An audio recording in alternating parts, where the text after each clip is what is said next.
E com 21 anos de crente, lendo a Bíblia, estudando, hoje eu me atentei para o versículo 20 de uma forma muito especial. Olha só, deixa eu ler para você aqui. O versículo 20 diz assim: nossos pais adoram nesse monte. Vós dizeis que é em Jerusalém, o lugar onde se deve adorar. Olha só. Essa mulher, ela não era, como eu já disse, ela não era uma mulher querida. Ela não era uma mulher bem vista, ela não tinha boa reputação. Mas a partir do momento que ela viu que um rabino estava falando com ela, sem nenhum interesse na vida dela, sem interesse financeiro, sem interesse de homem para a mulher, ela já devia ter sido muitíssimo assediada e devia sofrer bullying, preconceito e todo tipo de discriminação dentro daquela sociedade. Mas ainda assim, ela vai, mesmo nas limitações dela, ela vai percebendo como Jesus vai conduzindo a conversa. E ela começa a colocar adoração nessa conversa. Ela começa a colocar adoração. E ela se inclui na espera do Messias. Ela se inclui. Porque no versículo, oh meu Deus, nós não podemos desprezar quem está lá fora, de jeito nenhum. A gente prega e às vezes a gente diz, não vai sair nada daí. E às vezes deixa lá. Mas Deus sabe trabalhar. Esta mulher se inclui na espera do Messias. Porque no versículo 25 ela diz assim para ele, olha o que ela diz. Presta atenção, igreja, escute o que ela diz. Ela diz assim: quando o Messias vier, ele vai nos ensinar todas essas coisas. Ela não disse, ele vai ensinar para os judeus. Para uma parte dos samaritanos bonzinhos, não. Ela não disse isso. Ela disse, versículo 25, a mulher disse-lhe, eu sei que o Messias, que se chama o Cristo, vem. Ela afirmou que ele vem. Ela não disse, talvez ele venha. Ela não disse, os judeus dizem que ele vem. Não, ela disse, eu sei que ele vem. O Messias, chamado o Cristo, meu Deus, Jesus, só o Espírito de Deus. Eu sei que o Messias, chamado Cristo, vem. Quando ele vier, nos ensinará todas essas coisas. Esse versículo já dava uma pregação inteira. Eu sei que o Messias, chamado Cristo, vem. Quando ele vier, se você usa o verbo no subjuntivo, é porque você espera. Quando ele vier, você está esperando que ele venha. Você não está dizendo assim, simplesmente, assim ele vier. Simplesmente, não. Mas um subjuntivo com essa palavra. Quando? Esse advérbio de tempo, ela marca o advérbio de tempo. Quando ele vier, nos ensinará todas essas coisas. Ela se coloca junto. Ela está dizendo, eu vou aprender do Messias. Só que o que ela não sabia, só que o que ela não tinha visto, só que o que ela não tinha percebido ainda, é que o Messias já veio. E ela estava falando com ele em pessoa. Oh, aleluia. E a igreja representa o Messias. É você quem vai fazer esse papel lá fora. É você quem vai pregar, falar do amor de Deus, levar consolo, levar palavra de arrependimento, de perdão, de vem para Jesus. E muitas vezes a pessoa ainda não está entendendo que é Deus que está falando com você, mas ela vai entender. Deus trabalha. Deus trabalha, não se cale que Deus trabalha. Não se cale que Deus trabalha.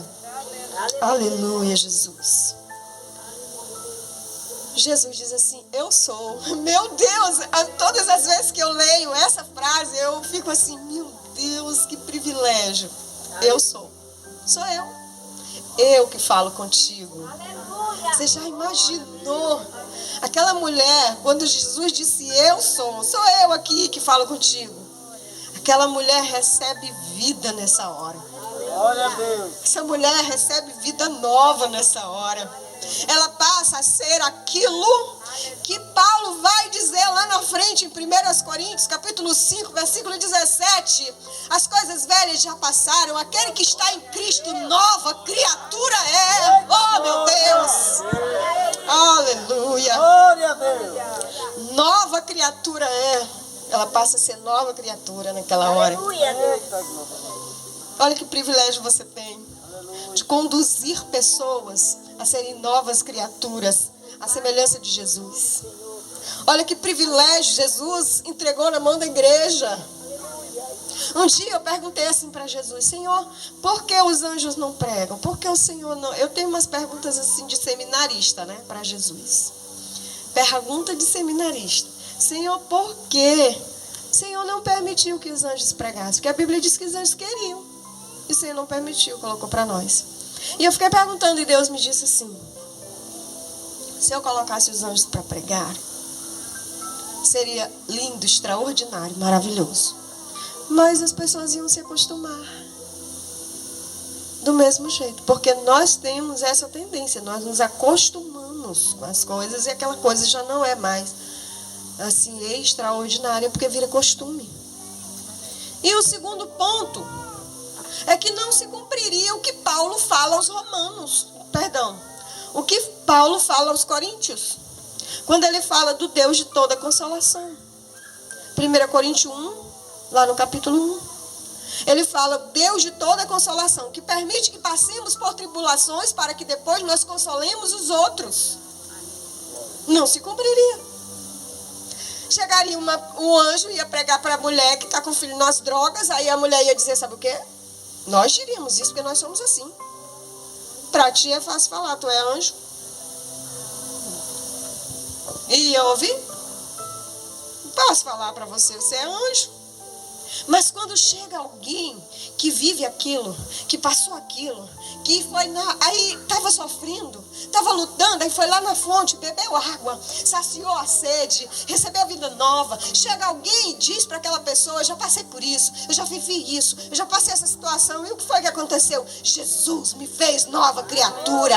Jesus me deu vida nova. Jesus é socorro bem presente na tribulação. Pelo que não temeremos, ainda que a terra se mude, ainda que os montes se lancem no meio do mar. Ele é socorro bem presente na tribulação. Jesus me socorreu, Jesus vai socorrer você.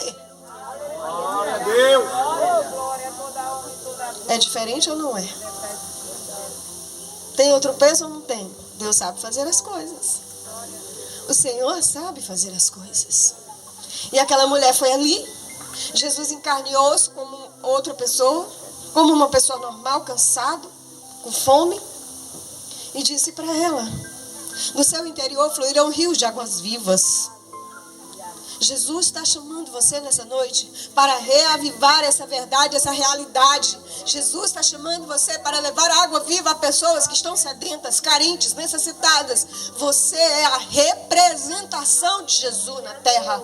A igreja de Jesus, a igreja do Senhor, os fiéis a Deus. Os fiéis devem exalar o bom perfume de Cristo. Oh, Jesus querido.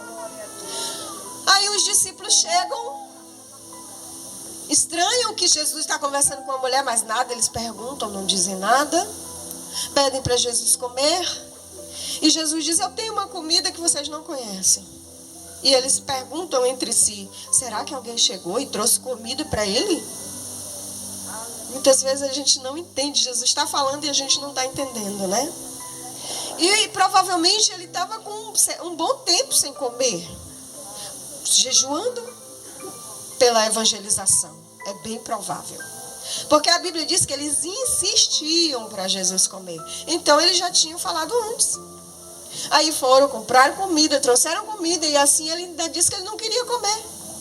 Mas ele disse: eu tenho uma comida diferente, é fazer a vontade do meu Pai. Aí Jesus vai, depois do versículo 30, Jesus vai fazer com que eles entendam o que ele está falando. Jesus diz para Nicodemos: em se falando das coisas terrenas, vocês não entendem. Quanto mais se eu falar das celestiais. Foi assim com Nicodemos, foi assim com a mulher samaritana, foi assim com os discípulos e é assim conosco. Nós temos dificuldade de entender. Jesus está falando e a gente não está entendendo.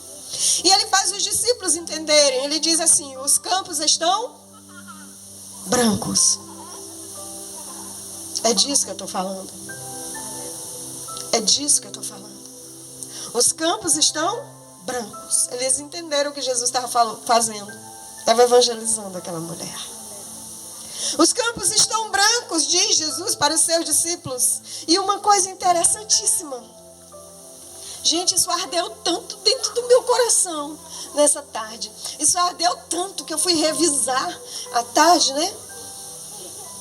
E aí o versículo 36, depois que ele fala com os discípulos chegam, a mulher vai embora com a água dela. Desculpa, a mulher vai embora, né? Não foi nem com água, porque ela foi, chamou todo mundo e trouxe todo mundo. Disse: venham e vejam um homem que tem dito tudo quanto eu tenho feito. Não é ele o Cristo? Não foi só sobre o marido que ele falou de outras coisas, porque está escrito aqui: um homem que disse tudo. Tudo quanto eu tenho feito. Então ele falou muitas coisas para ela que ela... E aí no versículo 36, Jesus fala: o que ceifa recebe galardão, o que ajunta fruto para a vida eterna. Vida eterna, era disso que ele estava falando. Para que assim o que semeia como o que ceifa, ambos se regozijem. Presta atenção. Vamos lá. Jesus fala para eles assim: os campos estão brancos. Eis que eu vos digo: levantai os vossos olhos e vede as terras, que lá estão brancas para a ceifa. Diz para os discípulos: se despertem. Comece a evangelizar. O campo está branco para colher. E eu vou colocar vocês para colherem em lugares que vocês nem plantaram. Tem uns que plantam, tem outros que colhem. Mas os dois se alegram. Os dois regozijam. Você vai levar a palavra, pode ser que a pessoa não receba Jesus naquele momento. Aí depois outra pessoa vai e a pessoa recebe com outra pessoa. Os dois vão se alegrar, porque quando você faz a obra de Deus com coração, com vontade, com interesse, com firmeza na palavra, gera alegria. Gera contentamento. Um homem e uma mulher só é feliz quando faz aquilo que Deus chamou ele para fazer. Um homem e uma mulher só é feliz quando faz aquilo que Deus o chamou para fazer. E quando você faz aquilo que Deus chamou você para fazer, você é feliz. Gera contentamento. Jesus falou para os discípulos, disse: olha, o que planta, o que colhe, ambos se regozijam. Ambos se regozijam. Eu soube de uma pessoa que evangelizou alguém. Lutou, foi na casa. E aí depois abriu uma igreja perto e a pessoa se converteu naquela igreja. Ele disse: poxa, tanto que eu lutei, tanto eu fui lá, evangelizei, falei desse tudo. Ele vai se converter com outra pessoa em outra igreja. Você está lendo pouco a Bíblia, não está não? Porque a Bíblia diz: uns plantam, outros colhem, mas os dois se alegram. Jesus disse: ambos se regozijam, porque você também vai colher em lugar que você não plantou, porque Jesus está dizendo isso. Muitas vezes alguém vai receber a palavra, receber no YouTube, na rádio, a gente vai na casa, vai mandar mensagem, e aí depois Deus fala com você: vai lá naquele lugar, vai lá naquela casa, fala com aquela pessoa, e ela recebe Jesus. Você está colhendo aquilo que você não plantou. Vai para a sua igreja, vai ser bênção, vai louvar, vai cantar, vai evangelizar, ou vai dar aula para as crianças, vai te ajudar no teu ministério. Você não plantou, mas você está colhendo. Colhendo para servir na obra, não é para a vida pessoal. Isso aqui é da obra, é de reino, é de vida eterna, é de vidas que estão sofrendo, e Deus vai tirar do império das trevas e trazer para o reino do seu amor, porque os campos estão brancos. Os campos estão brancos. Jesus diz para os seus discípulos: vocês vão se alegrar, porque fazer missões gera alegria. Quem tem mais luta dentro da igreja é a área de missões, mas é onde gera mais alegria. Traz muitas alegrias fazer missões, traz muito regozijo. Jesus está dizendo para você: não se preocupe, eu vou alegrar o seu coração. Porque Ele sabe que é uma das emoções que nós mais precisamos para ficarmos de pé. É a alegria. É estarmos bem. Sabemos que a tristeza, ela até leva até a depressão. E a alegria, ela te levanta. A Bíblia diz que um coração alegre formoseia o rosto. A pessoa fica até mais bonita. Quantas vezes você não já ouviu falar que uma pessoa depois que foi para a igreja está até mais bonita? Está com semblante diferente? Quem é lá de fora diz assim, está com uma áurea diferente, né? Quem é de fora diz assim, está com um clima diferente. Por quê? Porque o Espírito de Deus trabalha. Porque o Espírito de Deus vai limpando. A água viva nos limpa. A água viva nos limpa. E quando nós deixamos o fardo do pecado, nós vivemos de forma diferente. E é isso que Jesus está convidando você. Vai para os campos. Os campos estão brancos. Vai, eu vou formosear o teu rosto. Vai, convida as vidas, as almas, os feridos, os carentes, os sedentos a virem para a luz, para serem filhos de Deus. Sacerdócio real, povo santo escolhido, nação eleita, aleluia, nação eleita. Deus vai usar você de acordo com a sua personalidade. Não se preocupe, Deus não infringe personalidade. E muitas vezes não vai precisar você ir para a África. Muitas vezes não vai precisar você fazer coisas extraordinárias. O extraordinário vai ser o resultado. Quando não tinha ainda WhatsApp, não tinha ainda Facebook. Eu não me lembro se tinha. Não tinha o YouTube. Tinha só aquele outro Twitter. Mas eu nem tinha acesso. Eu não usava. Eu usava um telefone que naquela época, não que eu tenha muita idade, né? Mas naquela época não tínhamos também telefone digital. Era aquele telefonezinho do teclado. Né? Quem lembra do teclado? Sabe o que eu fazia? Minha igreja era muito longe. E aí o filho pequeno. Quando eu era jovem, era muito envolvida no que dizia respeito a evangelismo e missões. Eu estava sempre no meio. E aí, com o filho pequeno, cuidando de casa, de marido, e a igreja mais longe, eu pegava esse telefonezinho digital, eu começava a mandar mensagem bíblica, versículo bíblico, mensagem evangelística. Eu pegava número na rua, todo número que eu via, encanador, manicure, cabeleireiro, vende-se. Peguei não sei quantos mil número de vende-se. E eu mandava, pastor. Começava a mandar versículo bíblico. As pessoas iam, algumas para quem é? Como é que consegui meu número? Eu tenho esse caderno até hoje, onde eu anotava os números. E eu ia mudando o último dígito para dar mais número, né? Para dar mais número. 99, 25, 58, 41. Aí eu botava 41, 42, 43, 40. Eu ia mudando e eu ficava uma folha lotada de números, gente. Com um número que eu pegava. Eu digo isso diante de Deus. E ficava mandando mensagem de domingo a domingo, de domingo a domingo, de domingo a domingo. Um dia, uma mulher me ligou. Queria saber quem era eu. Quem eu era, se eu era vizinha dela. Você é minha vizinha? Eu disse, não. Eu não sou, não. Tem certeza? Eu disse, eu tenho. Você mora onde? Aí eu disse meu nome, cidade, minha igreja, só faltou dar meu CPF. E ela disse, eu moro em Coelho Neto. Mas você não é minha vizinha? Eu disse, não sou sua vizinha. Ela disse, porque o que você está me dizendo nessa mensagem, ninguém podia saber. Só quem me conhece. Só quem mora perto de mim, muito perto de mim. Por isso que eu liguei para você. Como é que você sabe essas coisas da minha vida? Eu disse, eu não sei. Só mandei a mensagem. Aí ela disse assim, você sabe, né? Que eu tenho 2 filhos crentes. Eu disse, não, eu não sei. Ela achava que eu conhecia ela. Eu tenho 2 filhos crentes. Um é da Assembleia de Deus, o outro é da Adventista. Eu disse, pois essa mensagem que a senhora recebeu é resposta da oração deles. Porque Jesus ouve as orações. E nós começamos a conversar. E ela fazia perguntas e repetia as perguntas. Para ver se ela me pegava, né? Tipo policial. E eu respondia calmamente. E aí eu fui falando de Jesus para ela.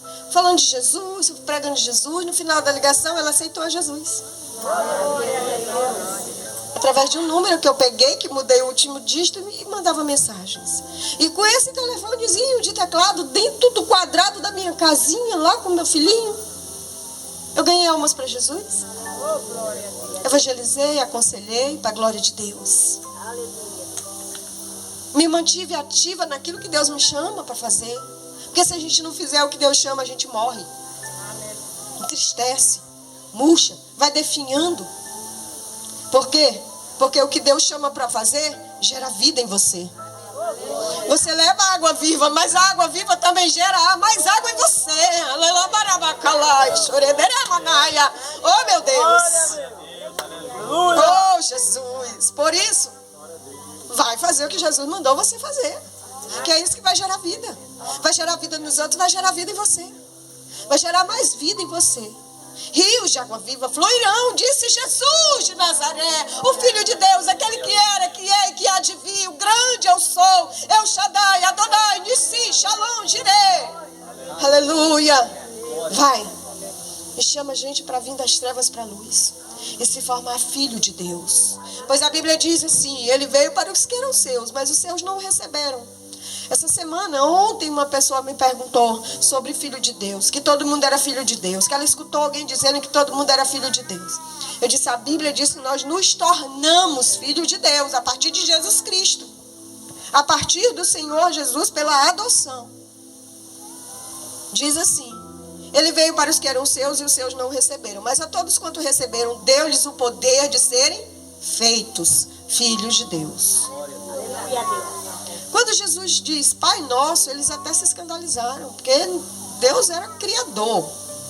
Eles não chamavam Deus de Pai. Nós nos tornamos filhos em Jesus.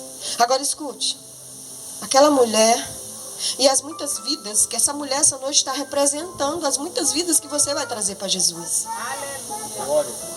Foi adotada em Cristo Jesus. Paulo diz aos Romanos, preste atenção nisso para a gente encerrar, fique de pé, que nós vamos agora caminhando aqui para encerrar.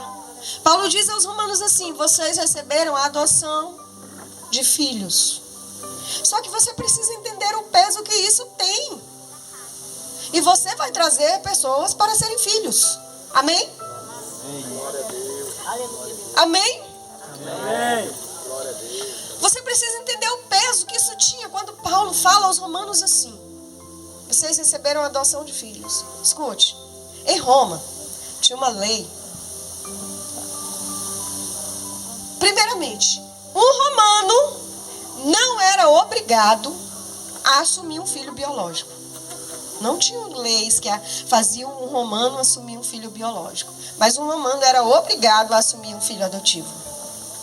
Paulo diz assim, vocês receberam a adoção.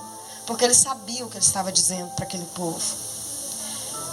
Quando uma mulher, ela tinha um filho, que ela não era casada, e ela queria que o pai assumisse, ela ia diante das autoridades, chamava aquele homem, e ela apresentava ali diante das autoridades, ele ficava de 1 metro mais ou menos, de distância dela, diante das autoridades, e das mais pessoas que quisessem estar ali, família dela, família dele, curiosos, enfim, escute. Aí ela dizia, esse é meu filho, que é filho de fulano de tal. Se aquele homem desse um passo para frente, ele estava assumindo a criança. E ele ia ser responsável pela educação, pela alimentação, educação moral, cívica e etc. Mas se ele não desse um passo, ele não estava assumindo, ele não era obrigado a assumir. Não tinha nenhuma lei que fizesse ele assumir. Agora, quando um romano adotava um filho, aí ele era obrigado a ter todas as responsabilidades com esse filho. Ele era obrigado a cuidar desse filho por lei, ele tinha que cuidar muito bem desse filho. educar, ensinar. Aí sabe o que Paulo está dizendo para os romanos? Vocês são filhos, porque vocês foram adotados. Vocês receberam a adoção em Cristo. Em Cristo, oh meu Deus, em Cristo vocês receberam a adoção de filhos, pelo que agora clamamos, Abba, Pai. Aleluia. É no interior do filho que corre água viva. A água viva que correu no interior daquela mulher. Aquela mulher começou a conversar com Jesus. Primeiro, a conversa no nível da curiosidade. Depois passou para o nível do comodismo. Me dá essa água para eu não vir buscar. Depois ela leva para o nível de adoração. E do nível de adoração, Deus, o Espírito Santo transforma ela em nova criatura. Aleluia. Nova criatura. Você está entendendo o privilégio que tem nas suas mãos? O privilégio que Deus entregou para a igreja. Tirar a pessoa das trevas e essas pessoas serem feitas filhas de Deus, filhas, herdeiras, nação santa, sacerdócio real, povo santo escolhido de Deus, igreja. Oh, aleluia. Glória a Deus. Vamos orar. Senhor, nós louvamos o teu nome, Pai, porque tu és bom, tu fazes o bem, a tua misericórdia